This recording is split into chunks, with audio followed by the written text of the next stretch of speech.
ఓం శ్రీమాత్రే నమః. ఛానల్లోకి స్వాగతం అండి. 2024వ సంవత్సరం జూలై 21వ తేదీన వస్తున్నటువంటి గురు పౌర్ణమిలోపు మేషరాశి వారు జాగ్రత్తగా ఉండాలి. ముఖ్యంగా ఈ 5 విషయాల్లో అస్సలు తొందరపడకూడదు. లేదంటే మీ జాతకమంతా కూడా తారుమారవ్వడం ఖాయం. అంటే మీరు శుభ ఫలితాలకు బదులుగా అశుభాలను ఎదుర్కొంటారు.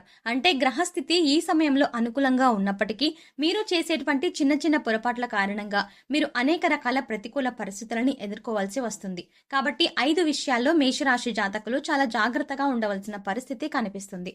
ముఖ్యంగా ఈ మేషరాశి వారు ఈ జాగ్రత్తలు తీసుకున్నటువంటి వాటి వల్ల పొంచుకున్న ప్రమాదాల నుంచి ఖచ్చితంగా బయటపడతారు. అయితే ఈ మేషరాశి వారి యొక్క గోచార ఫలితాలు గురు పౌర్ణమి లోపు ఏ విధంగా ఉన్నాయో ఈ వీడియోలో వివరంగా తెలుసుకుందాం. అంతకంటే ముందు మా ఈ చిన్న రిక్వెస్ట్ ఏంటంటే, ఇంతకు ముందు కనుక మా ఛానల్ ఇంకా సబ్స్క్రైబ్ చేసుకోకపోతే వెంటనే సబ్స్క్రైబ్ చేసుకోండి. అలాగే పక్కనే ఉన్న గంట సింబల్ మీద ఆల్ అప్డేట్స్ ని క్లిక్ చేయండి. అప్పుడే మేము అప్లోడ్ చేసే ప్రతి వీడియో మీకు నోటిఫికేషన్ గా వస్తుంది. గురువులను, ఉపాధ్యాయులను, పెద్దలను పూజించే రోజును గురు పౌర్ణమి లేదా వ్యాస పౌర్ణమి అని పిలుస్తారు. హిందువుల ప్రతి సంవత్సరం ఆషాఢ శుద్ధ పౌర్ణమి రోజున ఈ గురు పౌర్ణమి జరుపుకుంటారు. ఈ రోజున గురు పూజోత్సవం జరిపి గురువులకు కానుకలు, బహుమతులు సమర్పించి వారిని సత్కరించి వారి ఆశీర్వాదాలు తీసుకుంటారు. తమ జీవితానికి మార్గనిర్దేశం చేసి వృత్తి వైపు నడిపించిన అందుకు ప్రతిఫలంగా ఇలా చేస్తారు. గురువుల పట్ల ఇదే గౌరవం అన్ని వేళలా పాటిస్తున్నప్పటికీ ఈ రోజు వ్యాస మహాముని పుట్టినరోజు కాబట్టి ఈ రోజుకు అంత ప్రాధాన్యత ఉంది.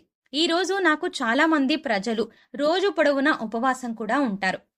సూర్యోదయం వేళ ఉపవాసం ఆరంభించి చంద్రోదయం వేళకు ఉపవాసాన్ని ముగిస్తారు. చంద్రుణ్ణి చూసిన తర్వాత లేదా సాయంత్రం పూజలు ముగిసిన తర్వాత ఉపవాసకులు ఆహారం స్వీకరిస్తారు. ఇంతటి విశిష్టత గురు పౌర్ణమికి కనిపిస్తుంది. అయితే 2024వ సంవత్సరంలో ఈ గురు పౌర్ణమి అనేది జూలై 21వ తేదీ అంటే జూలై 21వ తేదీన రావడం జరిగింది. అయితే ఈ యొక్క తేదీలోపు అంటే జూలై 21వ తేదీలోపు మేషరాశి వారి యొక్క గోచార ఫలితాలు కనుక మనం గమనించినట్లయితే ఈ విషయాల్లో ముఖ్యంగా 5 విషయాల్లో అస్సలు తొందరపడకూడదు. జాగ్రత్తగా ఉండవలసిన పరిస్థితి కనిపిస్తుంది. లేదంటే మీ జాతకం మొత్తం తలకిందులుగా మారిపోతుంది. అయితే చిత్తా నక్షత్రంలోని 3, 4 పాదాలు, స్వాతి నక్షత్రంలోని 1, 2 పాదాలు, అలాగే 1, 2, 3, 4 పాదాలు మరియు విశాఖ నక్షత్రంలోని 1, 2, 3 పాదాలలో జన్మించిన వారు మేషరాశికి చెందుతారు. ఈ రాశి చక్రంలో ఇది 7వది. ఈ రాశికి అధిపతి శుక్రుడు. అయితే జూలై 21వ తేదీలోపు ఈ 5 విషయాల్లో అస్సలు తొందరపడకూడదని మేషరాశి వారికి హెచ్చరించడం జరిగింది. ముఖ్యంగా ఈ సమయంలో మీరు తొందరపడకూడదు. అలా తొందరపడినటువంటి 5 విషయాల్లో ఏంటి అసలు, ఆ విషయాలేంటి అనేవి గమనిస్తే కనుక ముఖ్యంగా సూరిటీ సంతకాల విషయాల్లో వెళ్ళకూడదు. వాటి జోలికి అస్సలు వెళ్ళకూడదు. మీరు తొందరపడి సంతకాలు చేస్తే ఆర్థికంగా నష్టపోయే పరిస్థితి కనిపిస్తుంది. ఒకవేళ అటువంటి పరిస్థితి వచ్చినా గానీ మీకు ఎదుటి వ్యక్తిపై పూర్తి నమ్మకం ఉంటేనే ఆ నిర్ణయం తీసుకోండి. లేకపోతే తొందరపడితే మాత్రం మీరు అనుకోని కష్టాల్లో చిక్కుకునే ప్రమాదం అయితే కనిపిస్తుంది. ఆర్థిక నష్టాన్ని, ఆర్థిక భారాన్ని మీరు మొయ్యవలసిన పరిస్థితి వస్తుంది. కాబట్టి షూరిటీ సంతకాల విషయంలో అసలు తొందరపడకూడదని మేషరాశి వారిని హెచ్చరించడం జరిగింది. ఇక మరొక విషయం ఏంటంటే, భాగస్వామ్య ఒప్పందాలు అంటే మీ యొక్క భాగస్వామితో కలిసి వ్యాపారాలు ప్రారంభించడం కావచ్చు, లేదంటే ఏదైనా ప్రాపర్టీ కొనుగోలు చేయడం కావచ్చు. ఇటువంటి అంశాలలో చాలా జాగ్రత్తగా వ్యవహరించాలి. అంటే మీరు భాగస్వామిని ఎంపిక చేసుకునే విషయంలో ఈ సమయంలో చేసేటువంటి తొందరపాటు ఏదైతే ఉందో అది భవిష్యత్తులో మీకు చాలా హాని కలిగించే విధంగా ఉంటుంది. కాబట్టి మీ జాతకం మొత్తం కూడా తలకిందులుగా మారే ప్రమాదం ఉంది. అనుకోని చిక్కుల్లో పడే ప్రమాదం కూడా కనిపిస్తుంది. కాబట్టి భాగస్వామ్య ఒప్పందాల విషయంలో అతి జాగ్రత్తగా వ్యవహరించాల్సిన అవసరమైతే ఈ మేషరాశి జాతకులకి జూన్ 21వ తేదీన వస్తున్నటువంటి గురు పౌర్ణమిలోపు కనిపిస్తుంది. అలాగే మీరు తొందరపడకూడనటువంటి మరొక అంశం ఏంటంటే, మీరు ఏదైనా ప్రాపర్టీ కొనుగోలు చేసే విషయంలో అవి స్థలాలు, భూములు కావచ్చు, లేదంటే గృహాలు కావచ్చు. గృహాన్ని నిర్మించుకోవడం కోసం మీరు ఏదైనా స్థలం కోసం కొనుగోలు చేయడం కావచ్చు. ఈ విధంగా ఏదైనా సరే స్థిరాస్తులు కొనుగోలు చేసేవి ఈ విషయంలో చాలా అప్రమత్తంగా ఉండాలి. అంటే మీరు ఈ సమయంలో తొందరపడితే మాత్రం అనుకోని ప్రమాదాలు మీకు మీరు నేరుగా కొని తెచ్చుకున్నవారు అవుతారు. అంటే మీరు పూర్వపరాలు అన్నీ కూడా పరిశీలించిన తర్వాత అడ్వాన్స్ ఇవ్వడం, ముందుకు వెళ్లడం ఉత్తమం. కానీ చిక్కుల్లో ఉన్నటువంటి స్థలాలను కానీ కొనుగోలు చేయడం, వివాదాల్లో ఉన్న స్థలాన్ని కొనుగోలు చేయడం, ఇటువంటి ప్రాపర్టీస్ కొనుగోలు చేయడం జరుగుతుంది. మీరు తొందరపాటు నిర్ణయాలు తీసుకుంటే ఈ ప్రమాదం మిమ్మల్ని ఆర్థికంగా నష్టం వైపు తీసుకువెళ్తుంది. కాబట్టి ఈ అంశంలో మేషరాశి జాతకులు చాలా జాగ్రత్తగా ఉండవలసిన పరిస్థితి జూలై 21 లోపు కనిపిస్తుంది. స్థిరాస్తుల కొనుగోలు విషయంలో పూర్తిగా మీరు ఎంక్వైరీ చేసిన తర్వాతే అడుగు ముందుకు వెయ్యండి. లేకపోతే మాత్రం లేనిపోని ప్రమాదాలకు, ఆర్థిక నష్టాన్ని మీరు చవిచూడవలసిన పరిస్థితి ఏర్పడుతుంది. ఇక మరో అంశం ఏంటంటే అనవసర వాదన జోలికి వెళ్ళడం.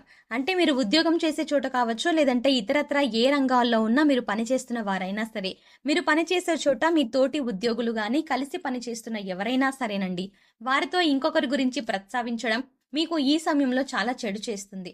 అలాగే మీ పై అధికారుల గురించి కూడా వారితో చర్చించడం వల్ల మీకు కీడు కలిగే అవకాశాలు కనిపిస్తున్నాయి. అనవసర వాదనలకి, అనవసర చర్చలకి ఎంత దూరంగా ఉంటే అంత ఉత్తమం. తొందరపడి ఎవరి గురించి, మూడవ వ్యక్తి గురించి కానీ, పై అధికారుల గురించి కానీ మీరు మాట తూలేరు అంటే మాత్రం అది మీకు ప్రమాదంగా మారే సూచన అయితే కనిపిస్తుంది. ఈ జూలై 21వ తేదీలోపు మీ జాతకం ప్రకారం ఇలా కనిపిస్తుంది. మీ యొక్క సంఘటన ఆ కారణంగా అంటే మీరు మానసికంగా కృంగిపోయే పరిస్థితి కూడా ఏర్పడవచ్చు. అలాగే అందరితో విభేదాలు వచ్చి మీరు ఒంటరిగా మిగిలిపోవాల్సిన పరిస్థితి కూడా ఏర్పడుతుంది. కాబట్టి ఈ అంశంలో మేషరాశి వ్యక్తులు తొందరపడకూడదు. జాగ్రత్తగా ఉండవలసిన అవసరం అయితే మాత్రం కనిపిస్తుంది. ఇక మేషరాశి వారు జాగ్రత్తగా ఉండవలసిన మరో అంశం ఏంటంటే గనుక కుటుంబ సభ్యులతో మాట్లాడేటప్పుడు ఆచితూచి మాట్లాడడం చాలా ఉత్తమం. ఎందుకంటే ఈ సమయంలో మీ మధ్య చిన్న మాట తేడా కారణంగా పెద్ద వివాదం చోటు చేసుకునే ప్రమాదం కనిపిస్తుంది.